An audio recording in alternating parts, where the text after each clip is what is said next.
হতে পারে আমেরিকা বিশ্বের শক্তিশালী দেশ, হতে পারে তাদের কাছে বিপুল সামরিক শক্তি আছে, কিন্তু তাই বলে আমেরিকার প্রেসিডেন্ট কি ভারত সম্পর্কে, ভারতের প্রধানমন্ত্রী সম্পর্কে যা ইচ্ছে তাই বলতে পারেন?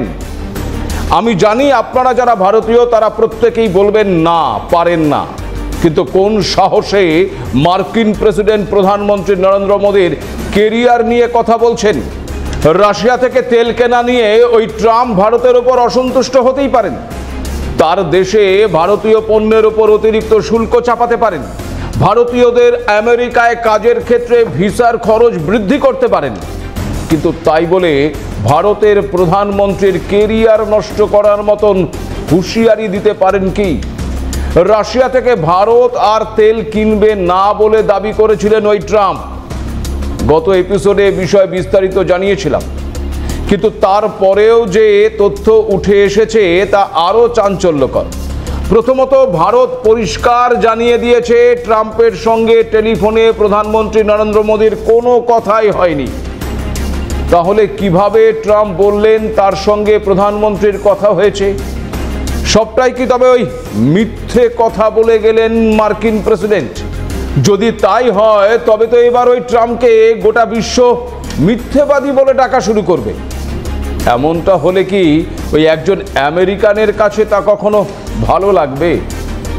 আপনাদের জানাই, সম্প্রতি ভারতে মার্কিন রাষ্ট্রদূত হিসেবে মনোনীত সার্জিও গোর দেখা করেছিলেন প্রধানমন্ত্রী নরেন্দ্র মোদীর সঙ্গে।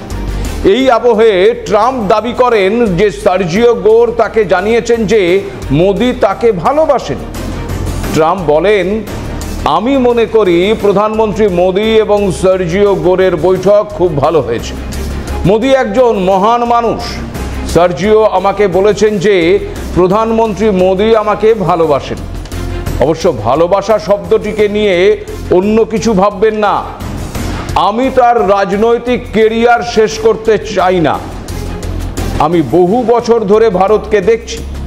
এটি একটি আশ্চর্যজনক দেশ এবং প্রতি বছর আপনি এখানে একজন নতুন নেতাকে দেখতে পাবেন, আর কয়েকজন তো কয়েক মাস থেকেই চলে যান। কিন্তু এবার বছরের পর বছর ধরে একজনই ক্ষমতায় আছেন। আমার বন্ধু দীর্ঘদিন ধরে সেখানে আছেন। ট্রাম্পের এই বক্তব্য কি পরোক্ষে একটা প্রচ্ছন্ন হুমকি নয়? আর এখানে আন্তর্জাতিক মহলের প্রশ্ন, কিভাবে একটি অন্য দেশের প্রধান অন্য আরেকটি দেশের প্রধানমন্ত্রীর কেরিয়ার নষ্ট করার হুঁশিয়ারি দিতে পারেন? ভারতের একটি সংবিধান রয়েছে, ভারতের একটা আলাদা গঠনতন্ত্রও রয়েছে। ভারতের প্রধানমন্ত্রী হোক কিংবা মুখ্যমন্ত্রী, দেশের মানুষের দ্বারাই তারা নির্বাচিত হয়।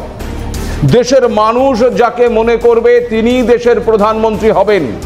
কতদিন একজন ব্যক্তি প্রধানমন্ত্রী থাকবেন তাও ভারতের নাগরিকরাই নির্ধারণ করেন। এখানে কোনো দেশের হস্তক্ষেপ গ্রহণযোগ্য নয়।